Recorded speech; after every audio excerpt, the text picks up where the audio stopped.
Hey, good morning. Welcome to the 5 a.m. Mester Scrum Show.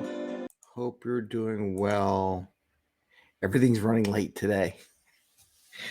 Oh, and I got my thing 2 shirt on.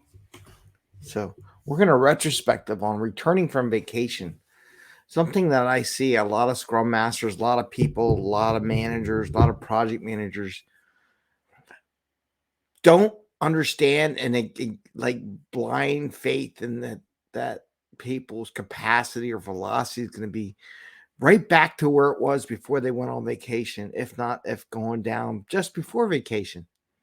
I'm going to talk about that a little bit in my own story, my own experiences too.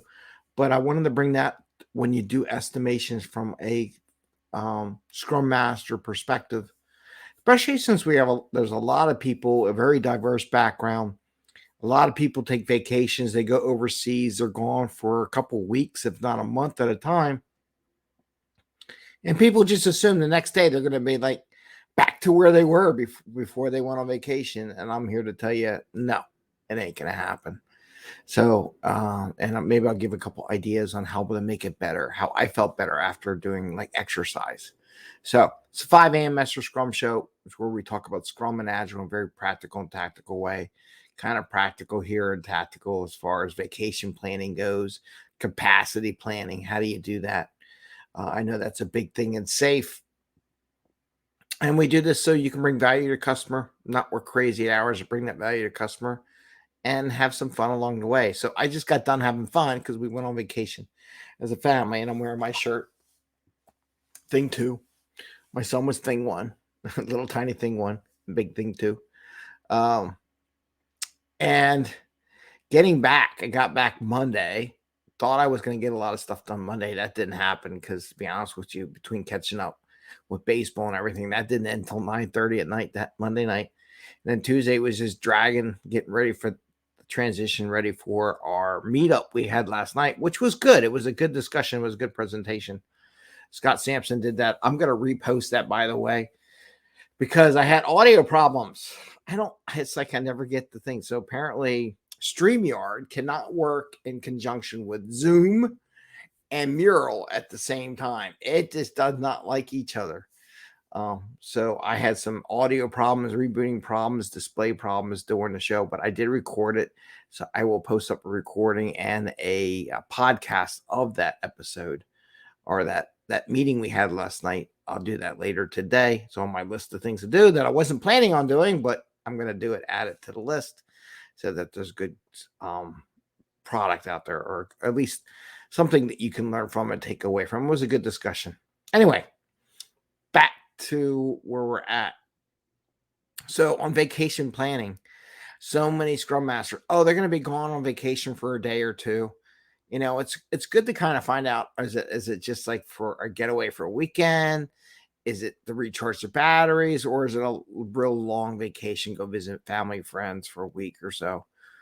And so many Scrum Masters, so many people, individuals like myself included, say, hey, when we return, we're going to be full tilt, full bore.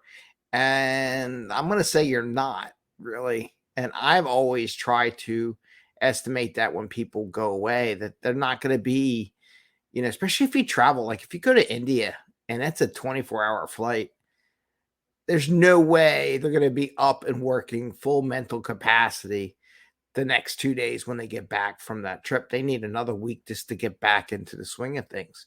To be honest with you, from all the run around, we went to Disney, we walked every day. I mean, it was a nonstop hike all day long for 4 days straight, pretty much, between that and Universal, which was an awesome trip. That's where I got my shirt, Universal. But you can't expect yourself to be at full steam, and you have to plan for that. And most people don't. And what I'm sharing with you is to take that into account. Don't say, hey, we'll be back full time, full bore, because we do complex work. We do mental work. It's just not going to be at that level that it was before. It's going to take a little bit to get there. So, estimate 75%, estimate 50%, the first 50%, the first day they're back, 75% second day, and then maybe they're back to normal. but don't estimate that they're going to be full 8 hours a day, cranking along with where they were. They have to get their head wrapped around. There's millions of emails, lots of distractions. It really helps having a nice list. And to be honest with you, which I should have done, a couple of things I've done to get out of the mental madness is that I made sure I redid my habit of writing down my goals. I added a new thing where I do to do. I'm actually doing 2 pages now versus just 1 page. Put my thankful stuff just to get back into a habit, a good habit to help refocus the mind. The other good habit that I did was getting back in the gym and working out. So I went and worked out yesterday, and it was the best energy producer. So it's been so long since you know what I'm talking about, pre the event. I used to travel all the time, and one of the keys to that was going to the gym after coming back from traveling, working out. It's been so long, I forgot. It's like they say when you go travel a place, go for a walk. When you get back, burn out some energy, get that energy out, get the mind clear. Go for a long walk when you get home. Don't just start things. Burn off some energy so you can go to sleep and get your sleep back. That's another thing, is like if you're out of time sequence, even though we're in the same time zone, but just staying up later doing things, making sure try to get some of your old habits back. Practice writing your goals, getting that thought process, clear your brain, get some exercise, and get your sleep. And those are the 3 things that I would say from a personal perspective. When you do go on travel, you go on vacation and you're away from the office for a while, maybe because some people are traveling more, get those things back in the groove. If you can do them while you're on vacation, great, but it's going to be even more important when you get back. There's so many distractions, so many things. Refocus your mind, minimize the list of things you're going to do, write them down if you want. I know there may be 50, but then just say, I want to do these 2, right? And just pick 2. And I did that the other day, got a couple things done, still got some things that didn't get done, which I'm going to work on today. But so make that list, do your goals, do your whatever you do from your habits, get a little exercise in, go to the gym, walk around, get some exercise in, exhaust the body so that the mind can think, right? So those are my pieces of advice. And don't plan for a full up return. Like if you had a velocity for your team, let's say, because Memorial Day is coming up here in the States very shortly, right? Memorial Day. So the whole team will be off for an extra long day. Some people might take an extra day vacation. Don't plan, hey, it's a 2-week sprint. Think about this, right? Think about this. 2-week sprint, 10 days. Memorial Day, you lose 1 day. Oh, it's just 1 day. Plan for 2, right? And plan it like you miss a whole quarter of your sprint. Think about it. 10 days. If you had a 2-week sprint, you miss 2 days. So you're going to miss the Monday and probably the Friday, if not the Tuesday. So you're definitely missing 2 days from everyone. And the fact that they do different days, you're probably more like 3 days. So if you miss 3 working days out of 10 working days, that's 30% reduction in your velocity, right? Because of the holiday of the team. Reduce the velocity for your team during a big holiday by 30%. Don't shoot for, we'll be right. We'll be back. We'll only miss a day. So maybe it's just 10% of the time. No, I'm serious. Reduce it by 30%. Reduce your expectations by 30%. You'll be a much happier, much more sane person and team. You won't be stressing. Because think about it. I got my little stress get crazy.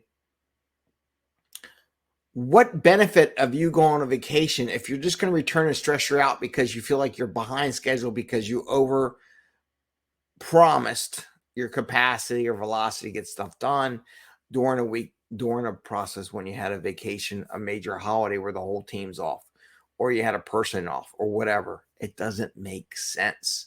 It defeats the purpose of vacation. Vacation is about de-stressing, relaxing, getting your mind back to a point, but don't just stress yourself out again. I only get back. It doesn't make any sense. So that's what I'm going to share today. Retrospective. My thoughts in helping to minimize that is don't lower your velocity, lower your capacity by like 30% for those big holidays are coming up, vacation, lower your expectation getting stuff done the first day or two back from a long vacation.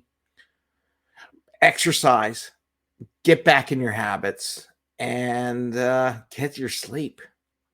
So that's what I retrospected on. I did that yesterday. I felt much better after going to the gym and exercising a day after we got back and everything like that. You'll feel much better. You'll feel happier. You'll be in a better spot. You'll be more productive in the long run, quicker, faster. If you do those little kind of things, definitely you'll be much more productive. Get your sleep, get some exercise, get your habits back in pace, your little simple habits that you want to do. So with that, I want to say happy scrumming, enjoy. And like I said, I will post up later today. And I got the newsletter from last week that's going to go out too. That'll go out today. With Scott Sampson's video from our meetup last night, because I did record it in the Zoom, which was better than the social media because StreamYard died on me yesterday with the settings for the audio, which was great. It was a mess. Anyway, I want to wish you the best. Have a great day. Happy scrumming, and see you again soon. Take care.